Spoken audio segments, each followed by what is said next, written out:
और रितु काफी अच्छे दोस्त थे। दोनों की आपस में खूब बनती। दोनों एक ही ऑफिस में काम किया करती थी। रिया रितु को अच्छा दोस्त मानती, लेकिन रितु... अरे रिया, तुम लोगों का अपना मकान नहीं है, क्यों नहीं तुम और नरेंद्र भी हमारी कॉलोनी में ही मकान ले लो? हाँ यार, आइडिया तो अच्छा है, लेकिन इतने पैसे आएंगे कहाँ से? अरे, हमारे होते हुए तुम्हें घबराने की जरूरत नहीं है।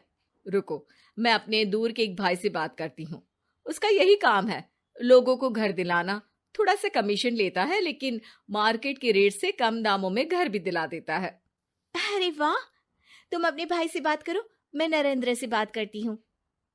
रितु रिया के जाने के बाद अपने भाई को फोन करती है। अरे भाई, कोई मकान बिक रहा हो तो बताओ, मेरी एक सहेली को चाहिए। अरे है ना, पूरे 40 लाख का है।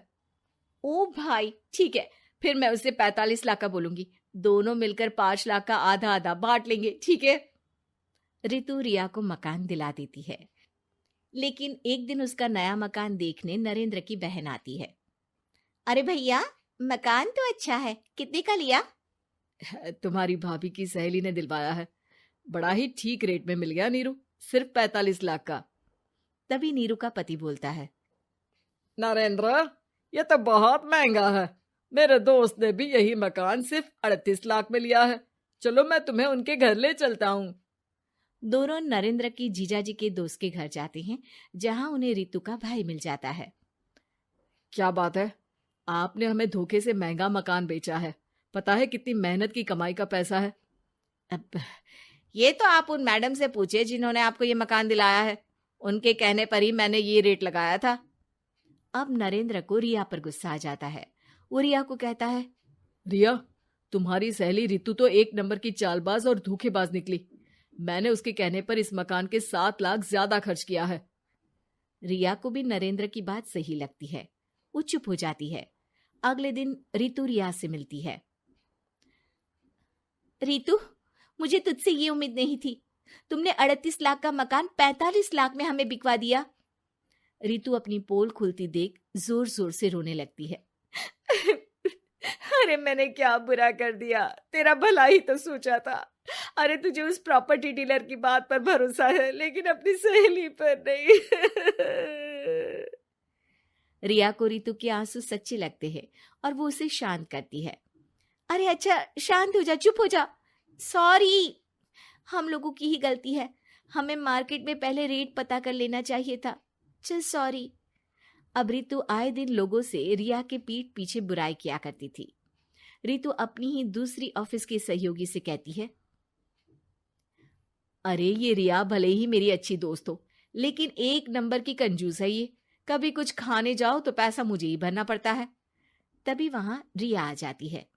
अरे रितु, सॉरी यार, वो कल के खाने के पैसे तुझे देने पड़े, चेक कर ले। अब मैंने तुझे पेटीएम कर दिया है। अच्छा चल, मैं जा रही हूँ।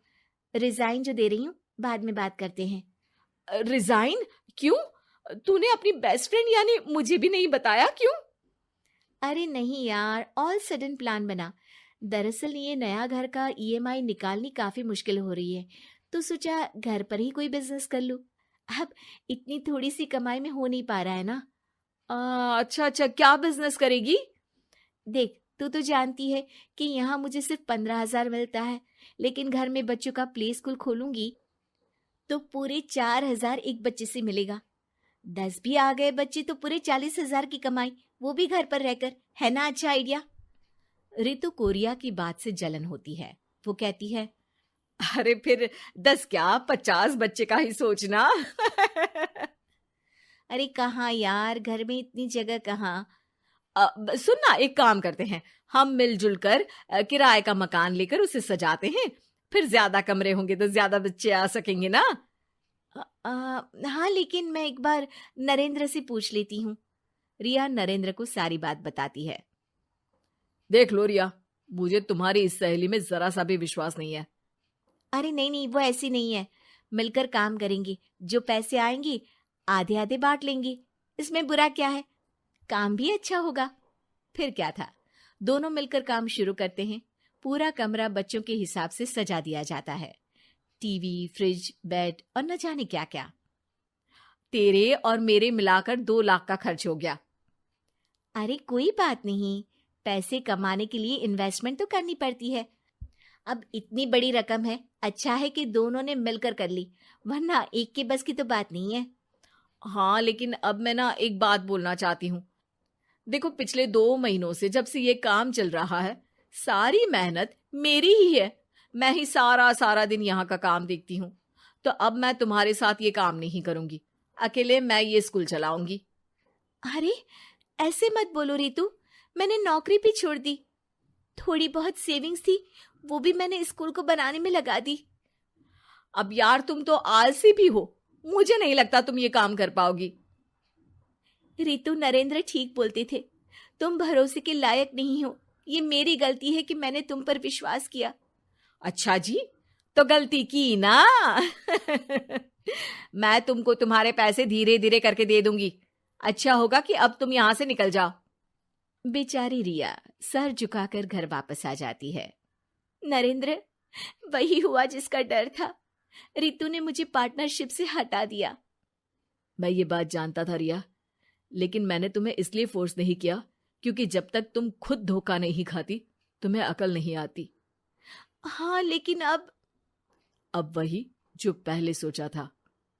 और फिर क्या?